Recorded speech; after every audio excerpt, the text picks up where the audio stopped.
Hello, I'm Gyles Brandreth, and I'm quite excited to be taken on this trip down memory lane because This Is Your Life was an important programme to me in my childhood. When I was a very little boy, my mother wanted me to go into show business. My mother was determined that I should become an actor. But when I was a little boy, I wanted to be Prime Minister. And there may be some people watching this who rather wish that I was Prime Minister. But that wasn't what happened to me. I had a variety of ambitions in my life. I wanted to do lots of different things. I wanted to be a writer. I wanted to be a performer. I wanted to be an actor. I also wanted to be a politician. And I was all those things for a while. And I think probably when I was quite small, I thought it'd be wonderful to be on This Is Your Life. And I don't think I was thinking about This Is Your Life when it happened to me. As a child, I watched it, my parents watched it regularly with Eamon Andrews in the 1950s. That's when I really watched it, when I was a small boy. And, whenever it was, 2002, 2003, I was doing a show in the West End at the Duchess Theatre called Zip. And it was a show about musicals. We did 100 musicals in 100 minutes. And one night, I think it was towards the end of the run, and I had no idea, absolutely no idea, I had no inkling, there was nothing that made me think there's something odd going on, not a thing. I was taking the curtain call, and I looked up, and there was Michael Aspel with the big red book. And I think it sort of clicked instantly. I realised who he was, what it was, and I went along with it immediately because there was an audience there. So we had to play to the audience that was there. And I can't really remember my reaction, except I was pleased. And I was surprised because, to be honest, I think it wasn't the sort of thing I felt my wife would necessarily have encouraged. But she would have known that I would have liked it. Because I like that kind of thing, you know. It's always nice to have attention, and also it was a very happy programme. It was always positive. So I went to my dressing room, I got changed, and I said, well, what happens now? And they said, well, whoever the person who was looking after me, I suppose a researcher or an assistant producer, said, you'll come with us. You felt as if you had got onto a train that had now left the station. And I thought, well, I'm just going to sit back and enjoy it. So I got into the car with this person, and we drove. I felt it was a long way out of town. I was slightly disconcerted by how far it was away. And then she said, we're going to pull in here and have a bite to eat. I said, what do you mean you have a bite to eat? It's now about 10:30 at night. And she said, well, we're not due to start till about midnight. I said, midnight? Recording the programme at midnight? And she said, yes, and there's an audience. I said, you mean there's a studio audience? And they're all there at midnight? And they don't know it's me? No, they don't know. Oh, the poor people. I thought they were going to be disappointed. So we sat in this restaurant having a kind of pizza and salad. I thought, this is really quite strange. And I didn't want to drink. I don't think I was drinking. I think I'd given up drinking by then.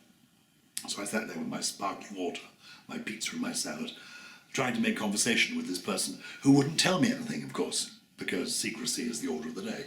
So I didn't really know what was about to happen. I sat there. I thought, well, she said you can't phone anybody. I thought, well. So we sat there on not quite a blind date, but a silent date, the pair of us, looking at our pizza and salad. And eventually she said, oh, we can go now, they're ready. And so we got up, we got back into the car, and I was taken to wherever the studio was. Still, I know nothing. Then we got into the wings, I changed, and then the show began. And I think they played immediately the sort of introductory bit, and then you walk through the doors with Michael Aspel. Of course, he was, like Eamon Andrews, a wonderfully safe pair of hands, so you knew exactly where you were, so there was total sense of confidence. Also, I knew him, a very nice man. I liked him a lot. And I thought, well, this is, frankly, you just go with the flow. So I went with the flow. As I came out, I did realise that unexpected people were there. For example, Jim Davidson, the comedian, turned up because I'd been involved in his charity helping servicemen, ex-servicemen particularly. And so he turned up on film. My old university and parliamentary friend Anne Widdecombe turned up. I always describe Anne Widdecombe, people who don't know her, as being a curious cross between Danny DeVito and Margaret Rutherford. She was huge fun. I loved seeing her. Richard Whiteley, my friend, twice nightly Whiteley, so called because he appeared twice on television up in Yorkshire because he introduced a programme called Calendar as well as appearing on Countdown. He turned up. Lovely guy. Ray Cooney, great theatre producer, the great farceur. Nobody writes a farce better than Ray Cooney. It was lovely to see him. Bonnie Langford, who I've known since she was a small girl, and I've loved her ever since we first met. She told a wonderful story about us coming on a train where we'd been filming, I think in Newcastle, and she was doing Just William at the time, and she told her the story how we learnt her lines in the carriage and how I got the other people to play the other characters. I had thought, interestingly, that my friend Jeremy Hanley, who was an MP, had come on with Roger Freeman, another MP. But in fact, looking at the stills on the website, I see he came on with David Willits, now Lord Willits, and Jeremy Hanley, now Sir Jeremy Hanley. And I had no recollection of that. It's quite curious. I mean, Nicholas Parsons came on. I'd forgotten Nicholas was on it at all. Nicholas is a very good friend of mine. We did Just a Minute. We'd first met in the 1960s when I was still a university student. Anne Diamond and Nick Owen, real friends of mine. I had a very happy time at TVM. They were the star presenters at TVM. So they ended up with two friends of mine, two good friends of mine, Martin Jarvis and his beautiful wife Rosalind Ayres, who came on last, which is fantastic. So I was very, very pleased with the experience, but it was a strange experience because it was the middle of the night. I'd had a long day, done a show in the West End, and I think I was slightly befuddled. And afterwards there was a party. Extraordinary. There was a party, wine, food, etc. 3 or 4 in the morning. All these people gathered, many of them people of riper years, old people had come. I mean, I felt, oh dearie me. And of course we then felt obliged to be the life and soul of the party because it was all in your honour.